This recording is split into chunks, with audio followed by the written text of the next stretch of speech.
kebanyakan ia melakukan isyarat-isyarat yang sangat halus, ya, isyarat internal yang sangat halus yang tidak semua suami peka. Ini bukan berarti memang ia tidak punya rasa ingin untuk melakukan itu, cuman isyarat yang diberikan tidak sejelas pria. Nah, ketika si suami ini tidak peka, bisa jadi... Selamat menyaksikan dan dukung terus channel Kang Kumis. Semoga bermanfaat. Assalamualaikum warahmatullahi wabarakatuh. Kembali lagi bersama saya Kang Kumis. Pada kesempatan kali ini Kang Kumis kembali bersama sahabat semua, tentunya masih di channel Kang Kumis, channel yang tidak pernah bosan membahas seputar kehidupan rumah tangga, dari masalah percintaan hingga masalah perselingkuhan. Nah, pada kesempatan kali ini Kang Kumis ingin membahas mengenai kenapa sih istri, tidak semua istri maksudnya di sini ya, yang mau meminta duluan, ya. Ini berkaitan erat dengan hubungan seksualitas suami istri atau hubungan intim ya. Kenapa wanita jarang yang mau meminta atau memulai lebih dulu.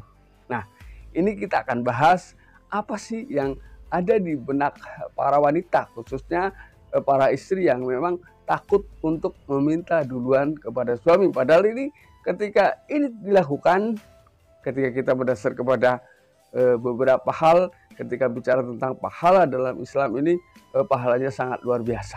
Kenapa tidak dilakukan? Lalu apa yang menjadi dasar mereka?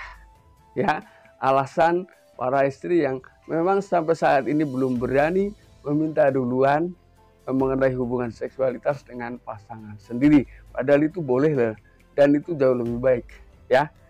Ini kita akan bahas, namun sebelum lanjut ke topik nggak ada salahnya, silahkan sahabat semua subscribe, like, dan komen di channel Kang Kumis agar sahabat semua tidak ketinggalan informasi di setiap harinya. Yang pertama, ini adalah faktor sosial, biasanya menjadi alasan pertama bahwa apapun itu secara umum dalam faktor sosial memang prialah yang secara khusus memang memiliki keberanian yang berbeda dengan wanita. Artinya di sini memang keberanian untuk mengungkapkan keinginannya ini jauh lebih kuat dibanding wanita. Ya, walaupun tentunya juga ada wanita yang memang berani meminta duluan atas haknya ya, dengan suami tercinta maksudnya. Lalu kemudian yang kedua adalah adanya cara rangsang. Ya, sistem rangsangan pada wanita ini jauh lebih lambat dibanding pria.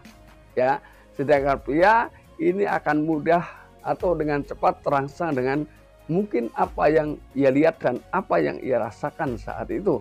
Ini akan mudah menggugah selera seksualitasnya. Bagi pria ini akan lebih mudah tergugah ya.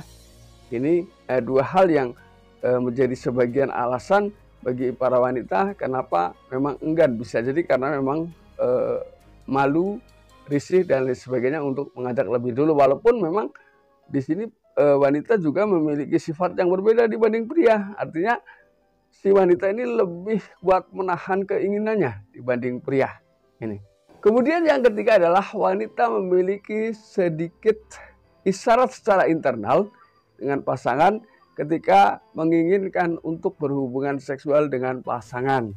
Artinya memang kebanyakan ia melakukan isyarat-isyarat yang sangat halus, ya, isyarat internal yang sangat halus yang tidak semua suami peka.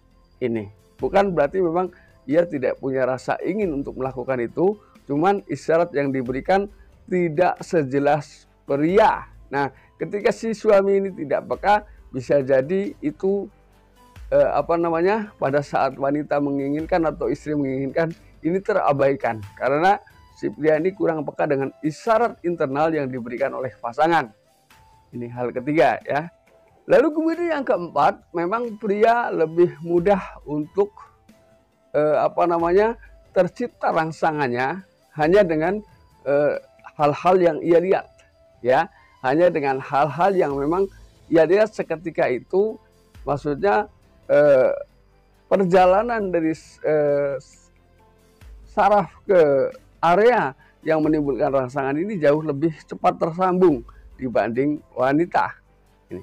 Lalu kemudian yang kelima, secara studi lintas budaya memang secara umum diketahui bahwa wanita memiliki keinginan atau rangsangan sensual yang jauh lebih rendah. Nah, jauh lebih rendah di sini adalah biasanya bagaimana kita untuk menciptakan rangsangan awal ketika kita hendak melakukan hubungan suami istri. Namun ketika sudah dia terangsang, dia pun nggak jauh beda dengan pria. Cuman di sini dibutuhkan proses yang panjang untuk menciptakan daya rangsang yang maksimal bagi kaum wanita. Nah, ini berdasar kepada studi lintas budaya yang sudah dilakukan. Ini. Lalu kemudian yang keenam, ketika pria ini memiliki faktor biologis yang sangat spontanitas, ya. Hanya dengan sedikit apa yang ia sedang pikirkan di dalam pikirannya, ini akan mudah terangsang, ya. Jadi tentunya pikiran-pikiran yang sedang dipikirkan adalah pikiran hal-hal yang sesuai pada saat itu. Namun hal itu ternyata mampu menciptakan daya rangsang lebih cepat dibanding wanita ini.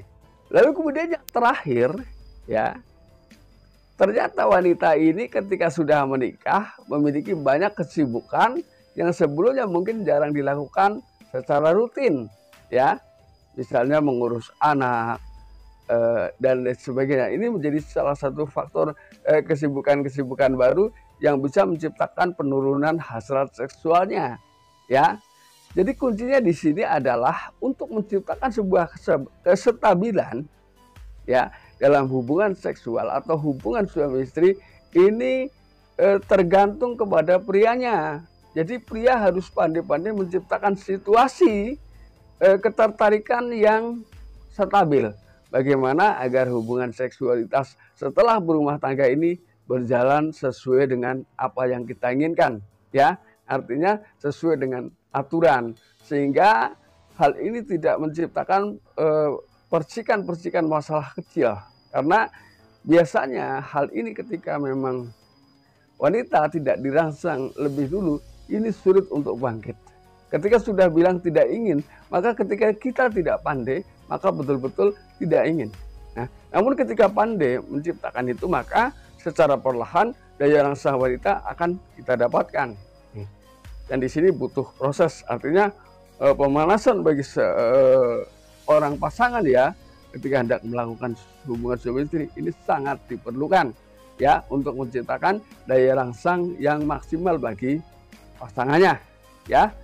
Nah, sahabat, itulah 7 hal, beberapa faktor yang memang harus dipahami kenapa sebagian besar istri tidak mau meminta duluan untuk melakukan hubungan suami istri, ya. Mudah-mudahan hal ini bermanfaat, dan akhir kata, salam harmonis bersama Kang Kumis. Wabillahi taufiq wal hidayah. Assalamualaikum warahmatullahi wabarakatuh.